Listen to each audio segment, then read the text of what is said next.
من دو تا پیشنهاد خیلی مشخص دارم. یکم، اگر واقعا هم دلتون به ملت میسوزد، واقعا هم میخواهید که پیام مثبت به مردم بفرستید که دیگر شما دنبال اون کینه‌گیری و نفرت پراکنی و قصاصگیری و انتقام نسبت ملت نیستید، فرصت خیلی خوب فرا رسیده است و ضرورت هم هست داملا نعیم جان اسفرگی رو از زندان آزاد کنید و خیلی هم سریع.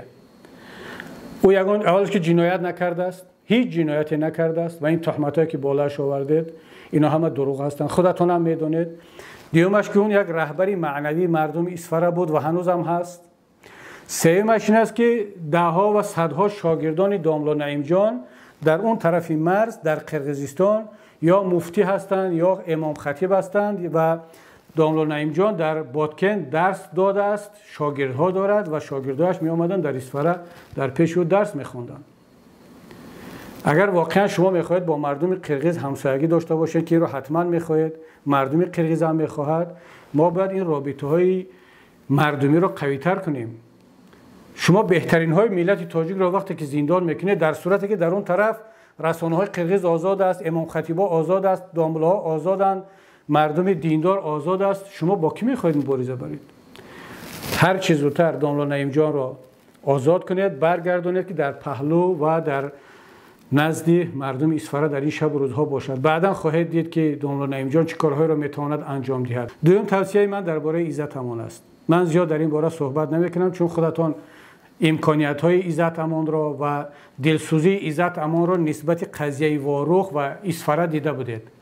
اگر ندیده بودید یک بار برید یوتیوب و صحبت های قبلی او را تماشا کنید. امروز مردم اذیت دیده تاجیک در منطقه واروخ واقعا نیاز به کمک ما و شما دارد. عزیزا تاکید میکنم که اگر لازم باشد، چون که بسیاری از دوستا برای ما امروز نوشتند و خواهش کردن که ما واکنش نشان دهیم. ما قبلا یک واکنش نشان داده بودیم و گفته بودیم که اگر از جانب دوشنبه رسمی، یعنی افیسر دوشنبه اگر خواهش شود و نیاز پیدا شود، ما انشاءالله حدود 10-15 هزار مهاجر آماده ایم که در پهلوی سرحدبانای تاجیک در مرز تاجیکستان از مرز خاک و وطن حمایت کنیم و در پهلوی سرحدبانای خودمان بایستیم و اگر لازم شود جان خودمان فدای این مرز و بوم وطن کنیم. این را همین شب و روز خیلی راحت میتوانید آزاد کنید و عزت امان میتواند یک قسم زیادی از مردم را برای پشتیبانی از ارتش، از نیروهای مسلح سفربر کند و این کار را کرده میتواند. به شما هم کرده بود و این یک پیام دوم قوی شما به مردم تاجیک، به مهاجرین و به تمام اون کسانی می شود که واقعا هم در فکر کمک حکومت، در فکر کمک مردم و پشتیبانی از سربازان هستند. این توصیه دومی من هست. نگوید که ما جنبه حقوقی هست، جنبه قانونی هست، مشکلات داریم، نمیتوانیم داملا نعیم جان را آزاد کنیم چون این باید یک روند قانونی و حقوقی را بگذرد. امروز شاید شما به من بگید که شما وقتی که رعایت قانون را طلب میکنید، چرا من در اینجا بیایم قانون را برخلاف قانون رفتار کنیم و داملا نعیم جان یا عزت امان را آزاد کنیم؟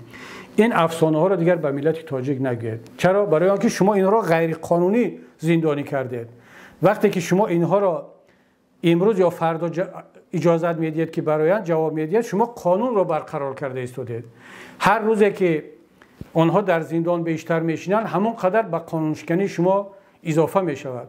اما من برای این رو گفته ایستادم به حکومتداران که دیگر از زندانی های سیاسی نترسید که اینها از زندان برآمدن، زید سعیدوف و بزرگمهر و محمد علی برآمدن یا که شما را فردا آنها از حکومت دور میکنن. نه، شما را حتما از حکومت دور میکنن، اما این جوانان تاجیک و این زندانی ها را هم آزاد خواهند کرد.